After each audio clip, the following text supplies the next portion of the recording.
the FBI starts sniffing around, starts digging around, starts flipping through pages, looking into the WNBA. The kind of play that makes everyone watching stop and shout, "Wait, how is that not a foul?"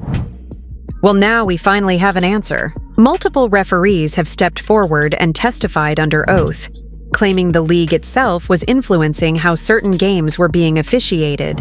And according to them, that pressure came straight from Cathy Engelbert's office. Caught right in the center of this storm is Caitlin Clark, the league's biggest attraction. The rookie responsible for record-breaking crowds and millions of new fans tuning in for the first time. Yet somehow, she's also the one taking the most brutal hits on the court with almost no protection from officials. And here's where things take a darker turn. After the recent NBA gambling arrests, Stephen A. Smith didn't mince words. He warned that if the FBI is already digging into the NBA, fans shouldn't be surprised if the WNBA ends up under the same microscope next interview. Why am I glad you're here, Monica? Because don't be surprised if the WNBA is next on his list. Oh, yeah. Oh, yeah. Don't be surprised if the WNBA is next on his list. Yep. Don't be surprised. This isn't just bad officiating anymore. This could be the start of something much larger. Let's talk about what's really going on. Because when this story first broke, it didn't feel like a leak. It felt like a bomb dropped right in the middle of the WNBA. 3 veteran referees, each with years of league experience, stepped up and signed sworn statements that didn't point fingers at players or coaches, but aimed straight at Cathy Engelbert's leadership office. They described meetings and expectations that were anything but subtle, orders to make the game look competitive, not be fair. One referee reportedly said the quiet part out loud, "Too much attention on one player disrupts the league's image." And everyone knows exactly who that means: Caitlin Clark. These weren't emotional outbursts after bad games. These were calm, deliberate, under-oath testimonies carrying real legal weight. And now, the investigation is treating them like the bombshells they are. This isn't a PR crisis or a Twitter meltdown. It's a legitimacy crisis. The WNBA has spent years trying to expand, to evolve, to win new audiences. And Caitlin Clark was the engine powering that growth. So why in the world would the league ever try to hold her back? The refs say it wasn't personal, it was strategic. But when strategy means shaping the outcome of games, that's not management. That's manipulation, and the deeper investigators dig, the worse it looks. The phrase repeated in every statement is chilling: protect the league image. Not the players, not fairness, just the image.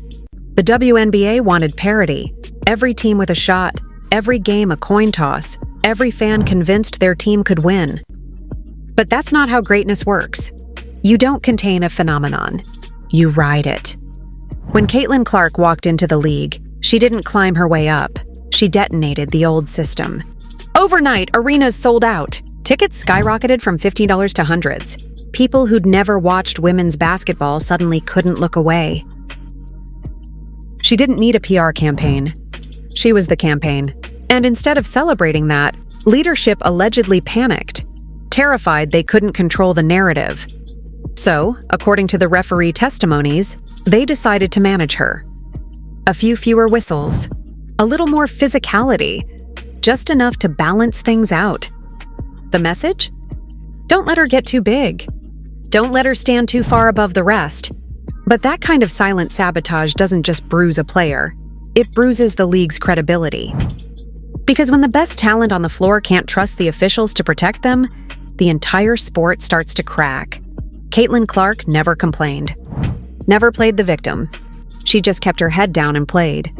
And maybe that's what makes it sting the most. The player showing the most grace was the one taking the hardest hits. Meanwhile, Cathy Engelbert sat courtside, smiling, looking calm, confident, untouchable, as if none of it was happening right in front of her. The refs say they were told to let it play. Translation? Don't protect her. Don't blow the whistle. Don't slow down the game for the league's golden girl. And if those instructions were real and applied only to her, that's not basketball. That's theater. Now investigators are connecting the dots. Did league officials give those orders directly? Were refs told to allow extra contact against Clark? Were certain teams given more leeway to keep things even? And most importantly, who signed off on it? Because someone did. And if patterns line up, if those testimonies match internal communications, then this isn't a PR problem anymore. It's a scandal with legal teeth. This isn't going to vanish in a week. It's the kind of story that rewrites policies, reshapes leadership, and maybe even redefines what the WNBA is. And the timing couldn't be worse. Because the basketball world is already under the microscope, NBA gambling arrests, investigations, whispers about outcomes being managed. One league's integrity problem becomes everyone's integrity problem. Here's the brutal irony. Cathy Engelbert built her image as the stabilizer, the leader who brought structure, sponsorships, visibility. But if that stability was built by quietly scripting the games, it wasn't structure, it was control. And control isn't trust, because fans don't believe in marketing slogans. They believe in fairness. And right now, that belief, the very soul of the sport, is on the line. When Stephen A. Smith brings it up on national TV, it's no longer just basketball gossip. It's a national reckoning. Because he's right. No league, not even the WNBA, is safe from an integrity crisis. Interview. Glad you're here, Monica, because don't be surprised if the WNBA is next on his list. This situation has officially grown beyond private league discussions. Whether Stephen A. intended to or not, he just connected the dots for millions. In simple terms, he reminded everyone that when any sports organization allows even the slightest appearance of manipulated outcomes, investigations don't hesitate. They arrive. And this time, they might already be here. Meanwhile, Caitlin Clark remains unshaken. No complaints, no accusations, no media theatrics. She simply competes, and that calm speaks louder than anything. While the league scrambles for statements, PR strategy, and behind-closed-doors meetings, Caitlin Clark lets her game do the talking. Fans, both new and lifelong, see that clearly. Her composure exposes the instability around her. That's why the pressure doesn't rest on Clark. It falls squarely on Cathy Engelbert. One leads with grace, the other with image control. And only one of those can withstand the truth. Now the spotlight turns to the 2024 WNBA Finals, Minnesota Lynx versus New York Liberty. On the surface, it looked like a fierce, well-fought series. But when you slow down the footage, study the officiating, and analyze the rhythm, uncomfortable patterns appear. Perfect defensive plays were called fouls. Clear contact was dismissed as incidental. The momentum didn't shift through skill. It shifted through whistles. It didn't feel natural. It felt influenced. Then comes the image that fans still bring up. Cathy Engelbert courtside in a New York skyline dress. Not neutral, not subtle, not fitting for a commissioner claiming impartiality. A leader should never appear tied to a team, not by words, symbols, or style. But Engelbert did. And when referee testimony now suggests leadership may have influenced officiating, that dress takes on new meaning. Context changes everything.